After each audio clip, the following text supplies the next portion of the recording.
وهو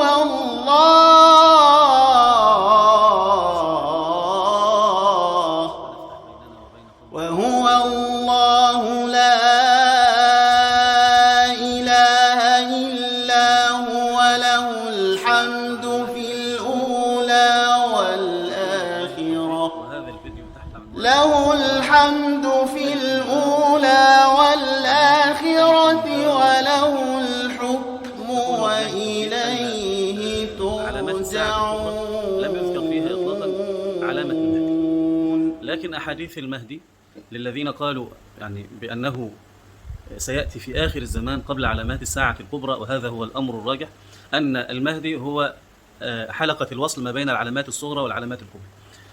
طبعا في بعض العلماء بينكروا أصلا أمر المهدي، وهم لهم اجتهادهم وعلى الرأس والعين، وكل واحد يعني يحترم اجتهاده، خاصة إذا كان عنده أدوات الاجتهاد. حتى في علامات الساعة الكبرى اختلف العلماء اختلاف كبير جدا. بعض العلماء قالوا أن أول علامات الساعة الكبرى هو طلوع الشمس من المغرب، وهو أحد العلامات التي لا ينفع نفس إيمانها لم تكن آمنت من قبل. يعني مع طلوع الشمس من المغرب لا ينفع نفس إيمانها لم تكن آمنت من قبل أو كسبت في إيمانها خير. فريق آخر من العلماء طبعا اللي قالوا بأن أول العلامات طلوع الشمس من مغربها، لأن أكثر الأحاديث التي وردت في أمر علامات أو أشراط الساعة الكبرى ذكرت صراحة ونصا أن أول العلامات طلوع الشمس من المغرب.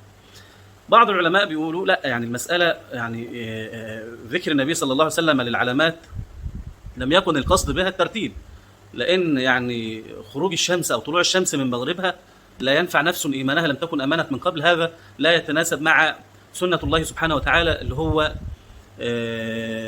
أنه لا يفجأ عباده سبحانه وتعالى إلا بعد أن ينذرهم. فريق آخر من العلماء قال إن أول العلامات هو خروج الدجال، يعني خروج الدجال طبعا مع علامة خروج الدجال أو يسبق خروج الدجال هو علامة الدخان كما ذكرنا من قبل، وسنكمل هذا الأمر ماشي. وبعض العلماء فصل وقال أن أول علامات السماء هي طلوع الشمس من مغربها، وأول علامات الأرض هي خروج الدجال. أيا كان سواء ده أو ده، طبعا مع بعض أحاديث المهدي قيل في رواية ضعيفة أنه لا يخرج المهدي إلا إذا طلعت مع الشمس آية. وهنا برضو يعني في ربط ما بين المهدي وما بين علامة طلوع الشمس. لكن ظني أن المهدي يسبق كل علامات الساعة الكبرى، سواء كانت أول علامة هي طلوع الشمس من المغرب أو كانت أول علامة هي خروج الدجال، وهي في ظني هي الإنذار الأخير. ويمكن إحنا ذكرنا فيما قبل، يعني نذكر الناس إن إحنا قلنا لما نمسك علامات الساعة الكبرى نلاقي فيها 3 سمات. السمة الأولى أن العلامات تترى وتنفرد كحبات العقد كما ذكر النبي صلى الله عليه وسلم، أنها سريعة جدا. السمة الثانية في العلامات كلها أنها لا عقلانية، مفيش عقل يقول ان، ولذلك الناس كتير دلوقتي من الناس اللي هي بتشغل دماغها ومتخيله ان الدين يعني العقل هو اللي بيخلينا يعني نتحكم في الدين. لا، انت العقل عشان تفهم الدين، مش عشان خاطر تشرع لنفسك دين. انت ما انتش فاهم، دي مش مشكلتنا. انت العقل فقط عشان خاطر يستضيء بنور الشرع مش يشرع. وده فرق كبير يعني بين ان يعني بعض الناس بيستخدموا عقولهم ان هم وكأن عقولهم مشرعه لهم، ما يقبله العقل هو شرع وما لا يقبله العقل ليس بشرع. طبعا ده يعني اصعب شيء، يعني خدت بال حضرتك. انما العقل انما اعطاه الله عز وجل ووهبه لك حتى تفهم به شرع الله سبحانه وتعالى ماشي. فاحنا عايزين نقول ان السمه الثانيه ان علامات ساعه لا عقلانيه، مفيش عقل بيقول ان الشمس تاتي من المغرب، احنا على طول الشمس بتاتي من المشرق، فلما تاتي من المغرب حاجه لا عقلانيه. لما تخرج دابه تكلم الناس حاجه لا، يعني لا يستوعبها العقل. لما خروج الدابه ومعها عصا ومعها خاتم سليمان، عصا موسى خاتم سليمان، يمكن هنقول كلام مهم في مساله الدابه بس مش في هذا الفيديو.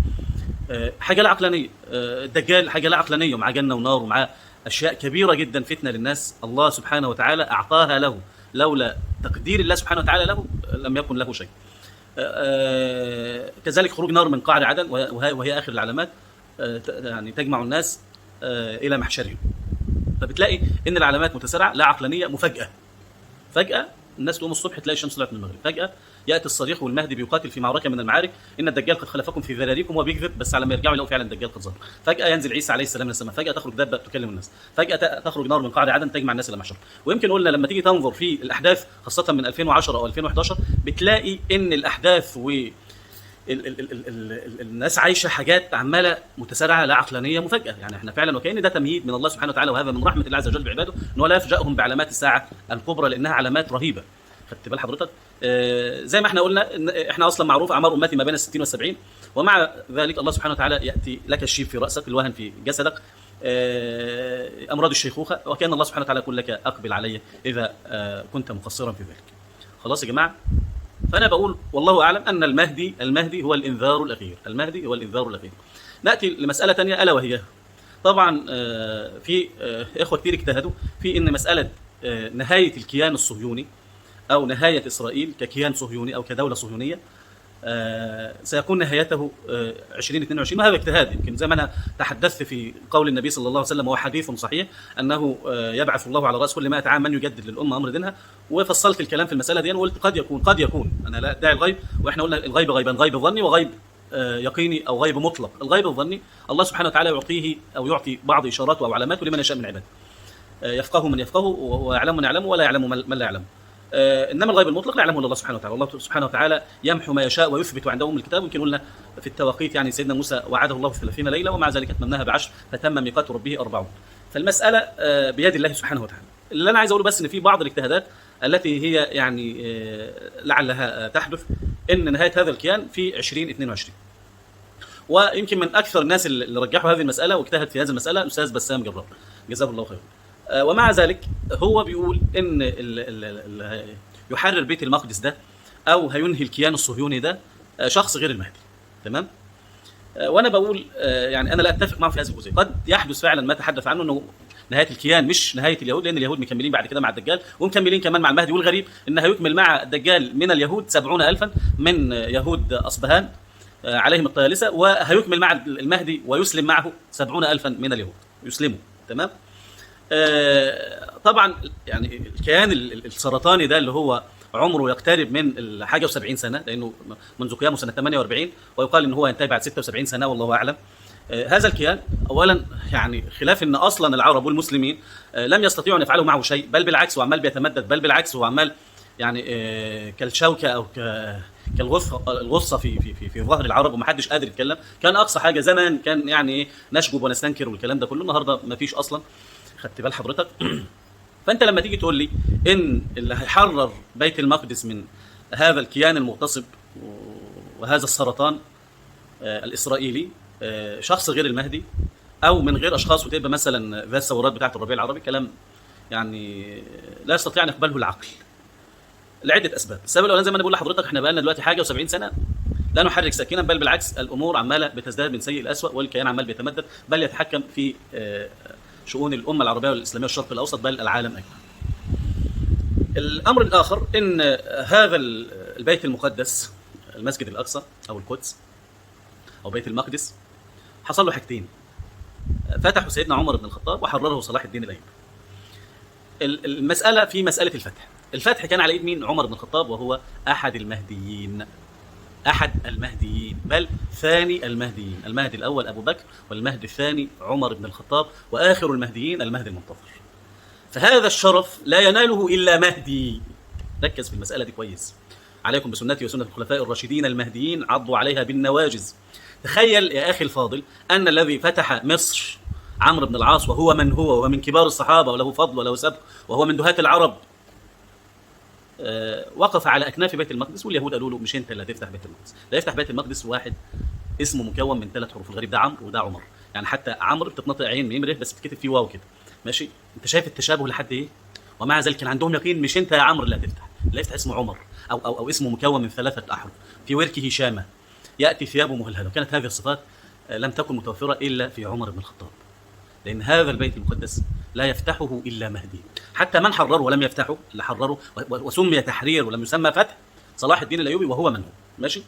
فأنا يعني ده السبب الثاني ان احنا زي ما انا بقول ان يعني لا ينال شرف فتح هذا البيت المقدس، وهو يعني من الاماكن المقدسه عند الله سبحانه وتعالى، وهو يعني اولى القبلتين والثالث الحرمين الشريفين، لا يناله او لا يكون الا على يد المهدي، والله اعلم. طيب خلينا كمان السبب الثالث اللي بيخلينا نرجح المساله دي، خلينا ان اللي هيفتح بيت المقدس واحد ثاني غير المهدي. او بدون حد بقى، والعرب بقى هيجي لهم يعني شعلة إيمان أو شعلة نشاط، ويعني يقدم اليهود على فعل شنيع، فيقوم العرب يهبوا ويقوموا قومة رجل واحد ويفتحوا بيت المقدس بدون قائد مثلا. مسألة يعني صعب إن يعني بعد الفترة دي ويفتح هذا البيت بهذه الطريقة، مسألة فيها نظر. طيب تعالى خلينا بقى يعني في قائد تاني ملهم هيكون غير المهدي هو اللي هيفتح بيت المقدس. طيب يا أخي، هذا الفتى الملهم أو القائد الملهم اللي هو غير المهدي هيفتح بيت المقدس ويقول سلام عليكم أنا فتحت لكم بيت المقدس وتسلموا مفاتيح بيت المقدس وحافظوا عليه؟ لا، ده يعني يا راجل، ده انت اللي بيفتح محل او دكانه او مش عارف ايه بيعرف المنطقه كلها ان هو بقى عمده المنطقه. فاللي يفتح بيت المقدس ده اكيد مكمل معانا سنين، وهذه المساله لم يرد لها ذكر على الاطلاق. تمام. يعني انا مش عايز اكمل بقى اقول ان في احنا قلنا في علم المقابله والموافقه. قلنا المقابله مقابله الخير للشر، وبتلاقي ان في تقابل ما بين الخير والشر، ان ده يعني بل العجيب ان احيانا بيبقى الخير والشر يعني عكس بعض بالظبط، بل ممكن يخرجوا من نفس الجنس. خدت بال حضرتك؟ يعني مثلا عندنا مثلا اي ميكروب، انا كطبيب اسنان، اي ميكروب او اي بكتيريا او اي فطر بتلاقي بيستخرج المضاد الحيوي بتاعه من نفس الفطر او البكتيريا او الفيروس الموجود عشان خاطر يعمل مضاد حيوي له. ما اريد ان اقوله حتى لا اطيل في هذا الفيديو، ان يعني هنقول في الفيديو القادم الموافقه ما بين المهدي وما بين غزوه بدر وما بين ليله القدر. اقول ما تسمعون، وجزاكم الله خيرا، وكل عام